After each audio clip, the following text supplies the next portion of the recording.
നോക്കൂ നിങ്ങൾ, കഴിഞ്ഞ തവണ ഞാനിവിടെ വന്നുകൊണ്ട് ജലപ്രളയം നടന്ന സമയത്ത് ഈ ചുറ്റുവശം മുഴുവനും വെള്ളത്തിൽ ഇങ്ങനെ മുങ്ങി നിൽക്കുന്നത് ശരിക്ക് കാണാമായിരുന്നു.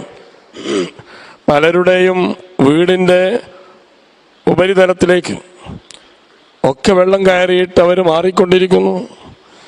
തങ്ങളുപ്പാപ്പയുടെ ചുറ്റുവശത്ത് മുഴുവനും വെള്ളം നിറഞ്ഞ് കവിഞ്ഞൊഴുകുന്നു.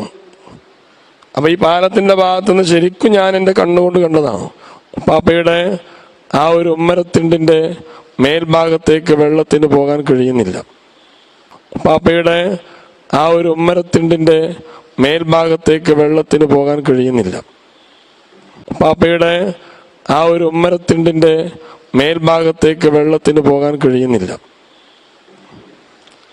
ഇങ്ങനെ ഒരു വലിയ അത്ഭുതങ്ങൾ ഇന്നും ബഹുമാനപ്പെട്ട പാപ്പ നമുക്ക് ലൈവായി കാണിച്ചു കൊണ്ടിരിക്കുകയാണ്. ഇതെല്ലാം കാണുമ്പോൾ ഏതൊരു വിശ്വാസി സുഹൃത്തുക്കൾക്കും ഇതര മത സമുദായത്തിന് പോലും ഉപ്പാപ്പയുടെ ആ മഖാം, അവിടുത്തെ അത്ഭുതങ്ങൾ, അവിടുത്തെ ആത്മീയമായ ഔന്നിത്യം എത്രയുണ്ട് എന്ന് മനസ്സിലാക്കാൻ ശരിക്കും കാലഘട്ടത്തിന്റെ ശബ്ദം വായിക്കുന്നവർക്ക് മനസ്സിലാക്കാൻ കഴിയും.